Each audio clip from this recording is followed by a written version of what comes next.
প্রিয় দর্শকবৃন্দ, ক্রিকেট দিগন্ততে আপনাদের সবাইকে স্বাগত। বিশ্ব টেস্ট চ্যাম্পিয়নশিপের উত্তেজনা এবার একেবারে শীর্ষে পৌঁছে গেছে। দক্ষিণ আফ্রিকার সাম্প্রতিক 2-0 সিরিজ জয়ে টেবিলের হিসাব নিকাশ পুরোটাই পাল্টে দিয়েছে। এমন ক্লোজ রেষারেষি এর আগে খুব কমই দেখা গেছে। আজ এক দল শীর্ষে তো পরের দিন আর এক দল। আজকের ভিডিওতে আমরা জানব দক্ষিণ আফ্রিকা, অস্ট্রেলিয়া ও ভারতের ফাইনালে যাওয়ার সম্ভাবনার খুঁটিনাটি বিশ্লেষণ। তো চলুন শুরু করা যাক। দক্ষিণ আফ্রিকা প্রথম 5 ম্যাচে মাত্র একটি জয় পেলেও পরবর্তী 5 ম্যাচে 5টিতে জিতে এখন টেবিলের শীর্ষে। পিসিটি 63.33% তারা লর্ডস ফাইনালে প্রবল দাবিদার।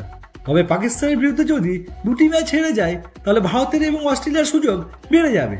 শ্রীলঙ্কাও 2-0-তে অস্ট্রেলিয়াকে হারালে দক্ষিণ আফ্রিকার টপ 2তে থাকা কঠিন হবে।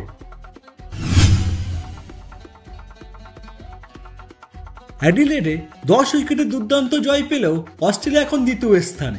ভারতের সঙ্গে বর্ডার গাভাস্কার সিরিজে 2-2 হলে তাদের শ্রীলঙ্কার সঙ্গে অন্তত একটি ম্যাচ জিততেই হবে।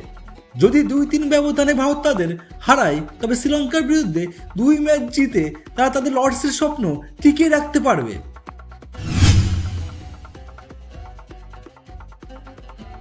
ভারত, যারা প্রথমার্ধের বেশিরভাগ সময় শীর্ষে ছিল, এখন টেবিলের তৃতীয় স্থানে।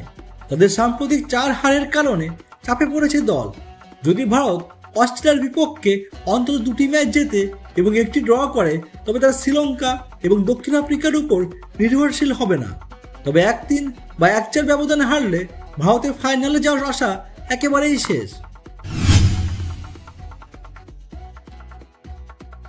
শ্রীলঙ্কা এখনও টেবিলের শীর্ষে 2 জায়গা করতে পারে, তবে তার জন্য অনেকগুলো শর্ত পূরণ করতে হবে। তারা যদি অস্ট্রেলিয়াকে 2-0 হারায় এবং দক্ষিণ আফ্রিকা পাকিস্তানের কাছে 2 ম্যাচেই হারে তবে তাদের সম্ভাবনা উজ্জ্বল হবে। দর্শকবৃন্দ, বিশ্ব টেস্ট চ্যাম্পিয়নশিপের এই লড়াই যে কতটা কঠিন তাই বিশ্লেষণে স্পষ্ট। এখন দেখার বিষয় দক্ষিণ আফ্রিকা, অস্ট্রেলিয়া এবং ভারত এই 3 দলের মধ্যে কারা লর্ডসের ফাইনালে নিজেদের জায়গা নিশ্চিত করতে পারে। আপনাদের কি মনে হয় কে যেতে পারে ফাইনালে? নিচে কমেন্ট করে জানাতে ভুলবেন না। আজকের মতো এখানেই বিদায়। দেখা হবে পরবর্তী ভিডিওতে। ক্রিকেট দিগন্ত থেকে লাইক, শেয়ার আর সাবস্ক্রাইব করতে ভুলবেন না। ধন্যবাদ।